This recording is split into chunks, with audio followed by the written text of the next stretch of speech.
네, 건설사들이 개발한 우수한 기술, 이거 좀 발빠르게 소개시켜드리고 있는데요. 지난번에 힐스테이트에서 개발한 층간소음 기술, 이거 1차로 말씀드렸었고요. 오늘은 이 편한 세상의 층간소음 관련해서 말씀드릴 건데, 이게 뭐 거의 대박을 터뜨린 거거든요. 시험실 밖의 실제 아파트 현장에서 최고 수준의 성능 등급을 인정받았어요. 이게 왜 이렇게 대단한 거다라고 말씀드릴 수 있냐면, 실제 현장은 시험실하고 다르게 차음 성능이 확연히 안 나오거든요. 그러니까 안 나오는 대표적인 이유가 저 배관들 때문인데, 상부철근 하부철근 사이에 저렇게 막 전기배관, 수도배관 뭐 이런 것들이 저렇게 막 빽빽하게 잔뜩 들어가요. 실제로 우리가 사는 아파트가 그렇습니다.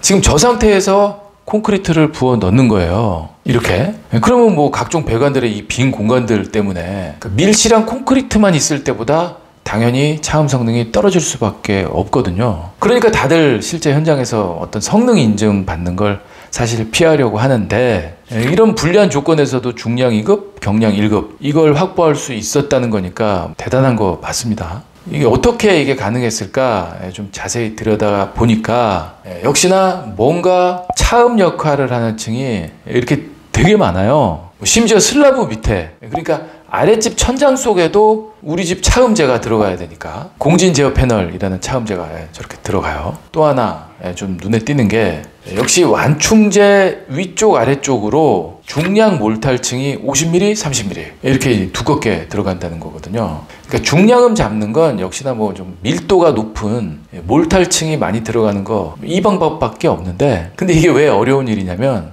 전 세대가 다 저렇게 무거운 몰탈층이 들어가야 되는 거니까 건물 하중이 전체적으로 증가할 수밖에 없고, 그래서 별도로 구조 보강까지 해야 되는 거예요, 저렇게 하려면. 그리고 또 하나, 진동의 전달을 끊었어요. 중량음이 전달되는 과정을 보면 바닥 충격 원점에서 우리 집 바닥을 수평으로 지나서 밑으로 이런 진동의 전달 과정, 이걸 막기 위해서 중간중간을 끊어주는 방법을 적용한 거예요.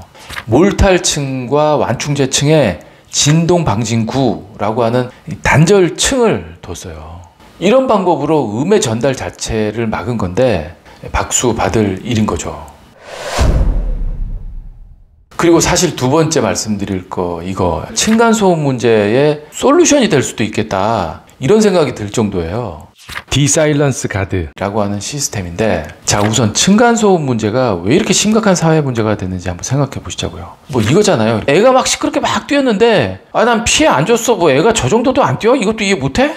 라고 하거나, 애가 집에 있지도 않았는데 올라와서 막 따지거나, 둘 중에 하나잖아요. 자, 그런데 하다못해 뭐 자동차 사고가 나도, 야, 6대 4야, 너 100대 0이야, 이런 식으로 누군가가 관여가 돼서 네가 이만큼 잘못한 거야 라고 판별해 주잖아요. 근데 층간소음 문제는 이게 무대가 사생활 공간이다 보니까 누군가가 끼어들 수 있는 여지가 없어요. 뭐 같이 일주일 동안 뭐 살면서, 야, 이건 네 잘못이네, 6대 4야, 뭐 이게 안 되잖아요. 그래서 피해의 정도를 각자 본인의 느낌으로 판단할 수밖에 없는데, 이것 때문에 분쟁이 일어나는 거잖아요.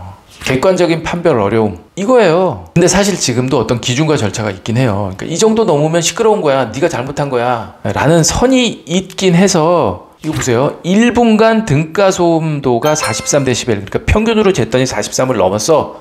너 선 넘은 거야, 너 시끄러운 거지. 그리고 이런 걸 측정해 달라고 요청하면 이웃사회센터라고 하는 국가기관에서 나와서 측정도 해줘요. 그런데 이게 너무 번거로워요, 첫 번째로. 그러니까 뭔가 신청하는 절차, 그리고 나와서 측정하는 절차, 이런 단계별 절차가 있어야 되는데, 사실 우리 집에 누군가가 와서 측량장비 쭉 설치하고 이게 뭐 하루 종일 측정한다는 거가 부담스러운 일이잖아요. 그리고 측정할 때 또 집을 비워줘야 된다 그러더라고요. 그러니까 우리 집에서 소음이 들어가지 말도록, 오롯이 저쪽 집에서의 소음만 완벽하게 다 들어가도록, 그래서 그걸 증거로 채택해야 되니까. 그러니까 센터의 고객 만족도가 낙제점이 나올 수밖에 없어요. 뭐 그렇게 측정을 한다고 하더라도 시끄러운 그 순간을 잡고 이걸 잘 이렇게 수음해서 증거로 남겨야 되는데, 이게 딱 시끄러운 그 순간을 포착하는 게 쉽지가 않거든요. 그러니까 층간소음 갈등 1위가 애들 뛰는 소리인데 61.4%. 이게 정해져 있나요? 뭐 애들이 지가 뛰고 싶을 때 뛰는 거지. 막상 측정하려고 그랬더니 안 뛰어. 진짜 피곤한 거예요. 휴대폰이 안 돼가지고 막 그냥 애먹다가 서비스 센터 갔더니 거기서 또 잘 돼. 아주 그냥 환장을 노르신 거죠. 그리고 윗집이 아닐 수도 있어요. 콘크리트라는 게 소리가 1초에 3000m를 넘게 가거든요. 그러니까 뭐 쿵쾅 소리가 들려서 막 느껴지더라도 이게 윗집이거나 또 그 윗집이거나 뭐 이럴 수가 있는 거예요. 반대 입장에서 또 한번 생각해 보자고요. 난 그 시간에 우리 집에 아무도 없었어. 근데 집에 오니까 아랫집에서 막 그냥 경비실에 신고하고 난리가 났고, 그것도 분이 안 풀려가지고 막 밖에서 그냥 문을 막 콩깍콩깍 두드려. 열어봤더니 저러고 서 있어. 이게 얼마나 또 억울하고 황당한 일이냐고요. 이런 모든 답답하고 불합리한 상황을 해결해 줄 수 있는 시스템이 개발이 된 거예요.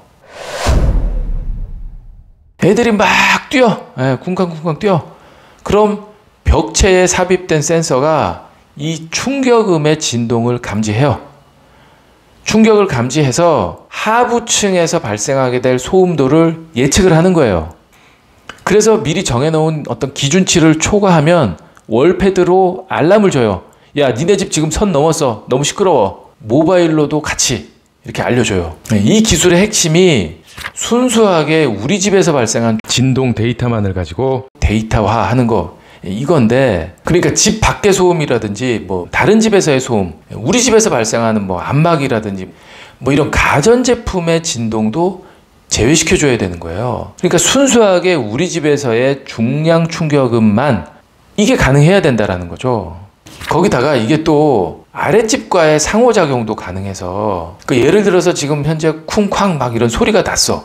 근데 아랫집에 사는 사람이 그걸 느꼈어. 그러면 그 집 아랫집 월패드에서 야, 너 지금 이 소음 불편하니? 이렇게 물어봐요. 그래갖고 나 이거 시끄러운데? 라고 이걸 확인을 할 수 있는 기능이 있는 거예요. 그럼 이 데이터들이 모여가지고 소음을 발생시킨 그 집의 기준치를 조정을 해주는 역할을 하는 거예요. 야, 니네 집 너무 시끄럽단다. 민원이 지금 장난이 아니야. 그래서 조금 더 조용히 해야 돼. 기준치 낮출 거야. 이런 식이 되는 거죠. 그러니까 이웃집의 민감도에 따라서, 또는 내 퇴근 시간이 언제야, 이웃집의 생활 시간대에 따라서 기준치를 조정할 수 있도록 반영을 해주는 거죠. 이게 이렇게 되니까 이미 파일럿으로 몇 집을 해봤거든요. 그러니까 소비자들의 만족도가 되게 높아요. 우리 집 아이들이 얼만큼 뛰어야 아랫집에 피해를 주는지 알게 되더라고요. 매번 뛰지 마. 이거 안 해도 돼서 그게 좋아요. 애들이 먼저 알아들어요. 지들끼리 야, 센서 작동했다, 뛰지 말자, 뭐 이런 얘기도 하시고요. 그러니까 이게 소음 발생시키는 그 집한테도 이게 뭔가 조심시켜주는 뭐 이런 선순환 효과도 있는 거예요. 야, 이거 개발한 사람이 이거 특진시켜줘야 되는 것 같은데. 그리고 저는 이거 보면서 기존 아파트에, 그러니까 막 차음재도 막 얇게 들어갔고 뭐 슬라브도 되게 얇고 막 이런 집들, 옛날 지은 집들 많잖아요. 그런 집에서 충분히 적용될 수 있을 것 같은 느낌이에요. 그러니까 이 편한 세상에 기술 확 풀어가지고 그냥 전국의 아파트가 다 그냥 쓸 수 있게 해주면 이거 뭐 거의 대박 아닙니까? 그래서 오늘의 결론, 층간소음 문제 패러다임을 바꾼 이 편한 세상 멋지네요. 끝.